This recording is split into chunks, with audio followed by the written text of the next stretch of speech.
시장이 안 좋긴 안 좋아요. 요새 뭐 최근에 신박한 투자법이 생겼다 해서 뭐냐고 하니까 매수 사이드가 터진 날은 이제 다음날 매도를 잡고 매도 사이드가 터진 날은 다음날 매수를 잡아가지고 핑퐁 핑퐁 하면 된다. 어차피 하루는 오르고 하루는 떨어지니까 오늘 증시 많이 떨어졌잖아요. 그러면 뭐 월요일은 많이 오르는 거 아니냐? 이런 이야기들도 합니다. 우선 그건 그거고 지금 증시가 변동성이 심한 거는 그만큼 불안감이 많이 조성되어 있다라고 볼 수 있겠죠. 그리고 지금 지수가 떨어질 때는 공통점이 기관이 판다라는 공통점이 있습니다. 개인은 오늘 사고 기관은 좀 많이 팔고 있는데 지금 보다시피 5% 넘게 떨어진 모습이죠. 예, 참담합니다.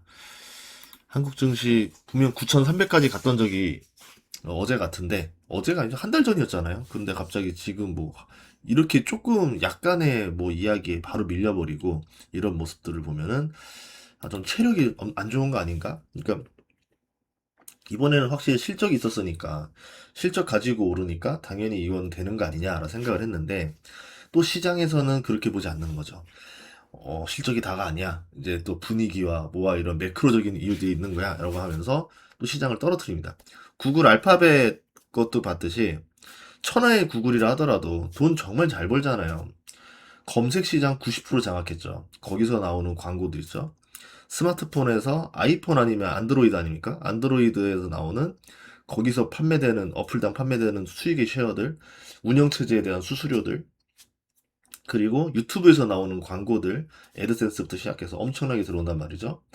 거기에다가 뭐 이제 제미나이부터 뭐 해가지고 여러 가지들 돈 들어오는 게 엄청나게 많은 사업이고 글로벌 1등을 많이 가지고 있는 기업인데도 불구하고 AI 지출 투자가 얼마나 많이 돈이 들어가는 사업인지를 보여줬죠. 자본 지출이 마이너스로 들어가, 자본 지출이 커지면서 FGF, 현금 흐름이 마이너스로 들어가기 시작하고 그러면서 시장에서는 놀라버렸습니다. 그리고 다음 주에 애플, 아마존, 마이크로소프트, 메타가 있는데 아마존이 제일 걱정되고요. 마이크로소프트랑 메타 어떻게 메타도 안 좋다 하는데 메타는 그래도 투자 금액을 막 크리티컬하게 늘리진 않았거든요. 그래가지고 아슬아슬하게 맞추는 상태였던 거고 구글은 그냥 버는 돈 대비 그냥 무리하게 확 땡겨서 지출을 해버렸고 그 얘기는 이제 구글 입장에서는 뭔가 확신을 했으니까 걸은 거고 메타 입장에서는 확신을 못하니까 지금 딱 밸런스를 맞춘 거고 아마존은 이미 벌써 현금 지출 흐름이 나빠진 지가 뭐 두 분기 연속인가 그럴 거예요. 상당히 안 좋은 상태고 마이크로소프트는 의외로 좀 버티고 있었고 이제 이런 다음 주에 네 가지들을 기대해 보니까 더 무서운 거죠. 시장이 그러니까 우선은 빼고 기다리자. 이런 모습으로도 돌변한 것 같습니다. 이제 그렇게 되면서 뭐 한국 증시에 좋지 않은 소식들이 또 몇 가지가 더 더해졌었는데 관세 이야기도 좀 더 있었고요. 거기에다가 유가가 더 너무 많이 오르니까 있었고 일본이 금리 인상을 할 수 있다라는 얘기들이 좀 나오는데 실제로 그럴 가능성이 있어 보이기도 합니다. 제 의견상으로도. 그래서 이런 얘기들 나오면서 우리 주도주들이 줄줄이 무너지는 모습들을 보여주고 있다. 의외로 지금 오르는 게 바이오들이 오르죠. 그러니까 상대적으로 안 올랐던 애들로 매기가 쏘이는 게 뭐냐면 지금 셀트리온이랑 삼성 바이오로직스의 특징은 뭐냐면요. 현금 잘 벌어요. 그리고 AI랑 상관없고 경기 민감도가 없습니다. 그리고 주가가 많이 떨어진 상태라서 저평가라는 인식도 있고 매출이익의 꾸준한 상승률을 봤을 때 계산이 되는 플레이가 돼요. 그러니까 불확실성에서 확실성으로 돈이 넘어가고 싶어 하죠. 불확실해서 확실로 넘어갈 때 어떻게 합니까? 성장주에서 가치주로, 경기 민감주에서 경기 방어주로, 이제 고퍼주에서 배당주로 이렇게 넘어가는 거거든요. 그 돈의 흐름이 어떻게 가는지를 좀 보실 필요도 있다 이거고 시총 20위부터 40위권까지 보더라도 이제 그 경기 민감주들이 많이 상위에 포진돼 있는데 지금 조금 밀리는 모습들을 보여주고 있습니다. 제가 생각하는 건 뭐냐면은 현재 증시 부담 요소가 좀 몇 가지를 나눠봤을 때 요 정도로 정리될 수 있을 것 같아요. 첫 번째는 전쟁인데 이번 전쟁에서도 과연 유가를 방어해낼 수 있을 것이냐입니다. 그러니까 원유 재고가 많이 소진된 상태에서 이번에 전쟁이 정말 또 지속이 돼버리면 이제 진짜 버틸 힘이 있는가라는 건데 중국이 그동안 수입량을 30% 줄였었단 말이에요. 그런 것들 때문에 유가가 어느 정도 생각보다 덜 오르긴 했었어요. 그런 일이 하나 있었고 개발도상국들 보면은 지금은 원유를 제한 공급을 하고 있습니다. 사고 싶어도 많이 못 사게 하면서 수요를 지금 타이트하게 조여놓은 상태죠. 그래서 간신히 버텨놨는데 이번에 또 이렇게 되면은 경제 활동에 어느 정도 좀 장기적인 영향을 줄 수밖에 없게 된다. 그러니까 한마디로 수요 위축을 만들어낼 수밖에 없다. 침체를 만든다는 얘기죠. 자, 또 하나, 빅테크 FCF로 이렇게 AI 지출이 늘어났는데 시장이 발작을 해버리면은 빅테크들이 투자하겠다는 말을 못하게 될 수도 있어요. 투자의 증가는 어려울 수 있다. 투자의 유지까지는 가능할 수 있겠지만 그렇게 되면 시장에서 이제 반도체를 파는 성장성이 둔화되기 시작한다. 이렇게 판단할 수 있을 거고 이게 또 밑에 있는 물가 금리랑 연관이 되는데 금리가 올라가고 물가가 올라가면 자재값이 계속 올라가고 대출 조달 비용이 올라갑니다. 이렇게 된 상태에서 AI 지출을 늘리기가 쉽지가 않아지는 거죠. 금융 비용부터 시작해서 이제 유가가 올라가면 전기료도 올라가거든요. 전기료도 올라가는데 유지비 여러모로 다 올라가잖아요. 지을 때마다 마진이 떨어지기 시작하는 거죠. 이제 또 하나는 뭐냐면 토큰 가격이 떨어지는 겁니다. 이거는 정말 안 좋은 얘기인데 이게 왜 지금 이런 일이 벌어지는지 지금 중국산 치킨 게임이 걸려 있죠. 그러니까 지미 K3는 고급 쪽이기 때문에 가격이 좀 비싼 편에 속하고요. 그 엔스로피 클로드 거 페이블이 아마 2.94달러 거예요. 그리고 이 키미스 K3가 3달러 정도 달라 했더라고요. K2 때가 0.94달러 했는데 3배 가격 올리면서 비싸게 받겠다 이것도 있었지만 알리바바라던가 이런 쪽에서 나왔던 것들은 가격을 후려치기 시작하면서 지금 토큰 가격이 떨어지는 시점이 왔다. 지금 양극화되어 있는 거고요.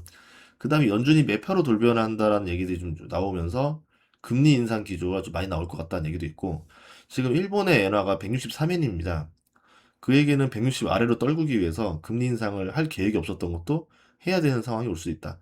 물론 7월에는 설마 안 하겠지만 이제 금리 인상을 내년 연말쯤 봤었는데 그거보다 좀 앞당겨야 되지 않겠나라는 게 보고 있고요. 그리고 트럼프 대통령이 어떤 변수를 줄지는 뭐 알 수 없는 상황인데 갑자기 또 이제 과격한 발언을 쏟아내면서 시장에서 불안감을 주고 있죠.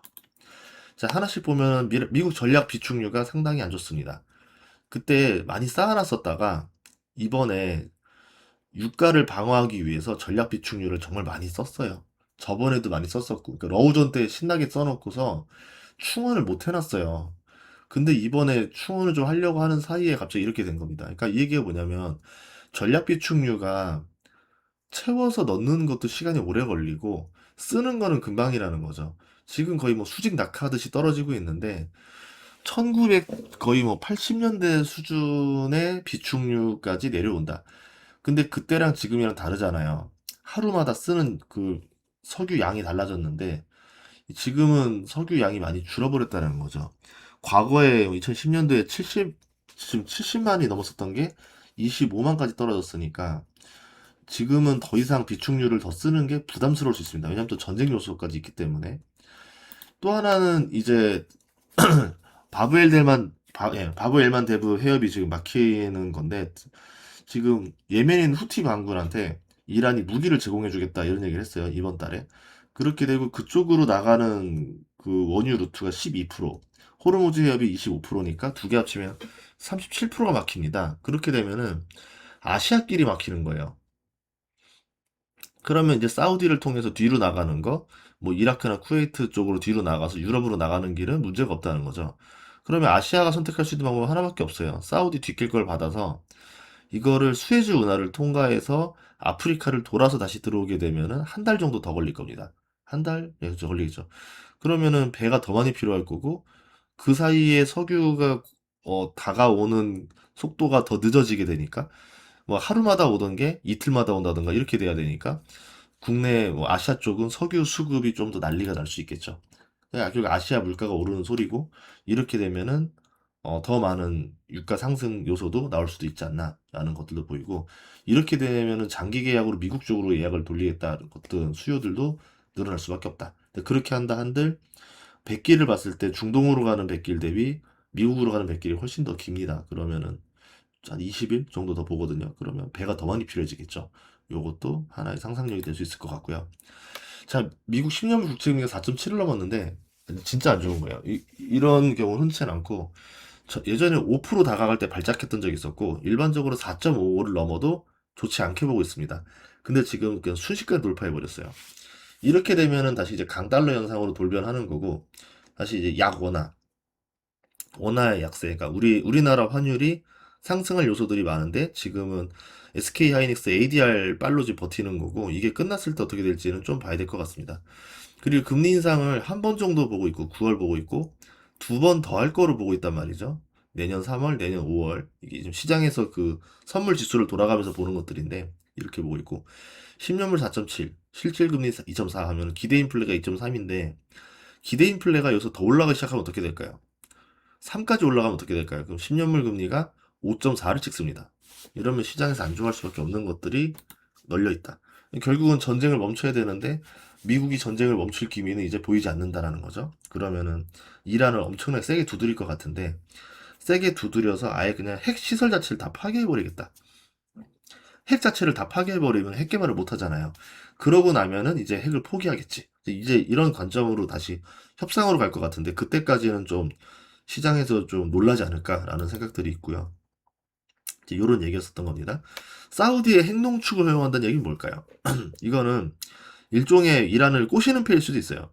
니네가 말 잘 들으면 사우디처럼 핵 농축해줄 거야 라는 것도 있고 아니면은 사우디가 원했던 핵 농축을 주는 대가로 이란을 두드리는데 너도 지원을 해야 된다 라는 얘기일 수도 있어요.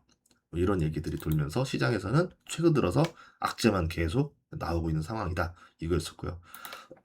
AI 쪽도 문제가 있는데 그동안은 반도체가 팔았고 데이터 센터가 팔았습니다. 반도체 좋았죠.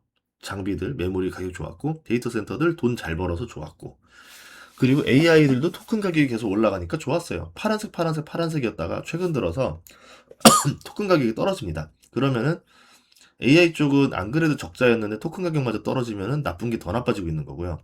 데이터 센터는 돈을 잘 버니까 좋다라고 보고 있었는데, FCF 자본 지출까지 무리하게 해가면서 지금 하는 게 맞느냐에 대해서는 조금 시장에서 이제 안 좋아하기 시작했고요.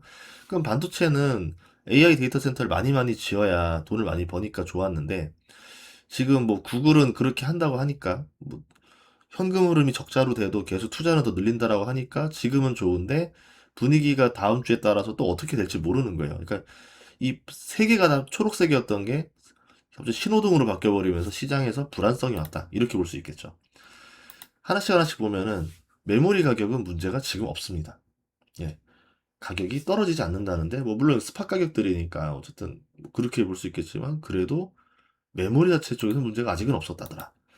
그리고 GPU 임대 가격은 계속 올라가는 추세더라. 그러니까 지금 반도체 쪽은 파란색이에요. 나쁘지 않았었어요. 이렇게 있었고. 자, 다른 거 하나는 뭐냐면, 시장에서 이제 공매도가 좀 많이 늘어나고 있다는 겁니다. 검은색이 S&P 500 공매도 비율인데 공매도 비율이 지금 꾸준히 올해 들어서 계속 상승하는 추세로 가고 있다라는 점에서 시장에서는 하락에 때리려고 하는 수요들도 늘어나고 있다는 거죠. 반면 개인 투자자 비율은 최대로 올라가고 있고 내부자 매도는 최대로 올라가고 있고 시장에서 IPO는 또 사상 최고치를 또 찍고 있는 상태. 시장의 유동성을 이때 빨리 빨아들여야 돼라는 수요들이 나오는 것들도 혼재되어 있다라는 겁니다. 지금 좀 증시가 안 좋아서 약간의 좀 여러 가지 요소들을 얘기했는데 어쨌든 결론을 내버리면은 이 7가지 요소들이 안 좋은 쪽으로 바뀌었고 이게 보통 또 상황에 따라서 하나가 좋아지면 나머지가 또 다 좋아지는 쪽으로 가기도 하거든요. 이렇게 봤을 때는 전쟁이 끝나고 유가가 안정되는 게 나머지들 한 4, 5개 정도의 영향을 지울 수 있어요. 그 다음에 일본 금리랑 이제 빅테크 문제 요것만 잘 건드리면은 또 뭐 다음 달에는 언제 그랬냐는 듯이 시장에서 또 좋아할 수도 있는 거고 이렇다라는 거죠. 근데 지금 돈의 흐름을 보면은 저번 달의 주도주가 아니라 최근 이번 주에 새로운 주도주가 탄생한 느낌이 보이거든요. AI 데이터 센터 쪽으로 좀 잘 보실 필요가 있지 않을까 이렇게 생각합니다. 물론 국내 거 이렇게 이야기하고 마무리 짓고 다음 시간에 또 좋은 정보로 찾아뵙도록 하겠습니다. 구독과 좋아요, 알림 설정 부탁드릴게요. 고맙습니다.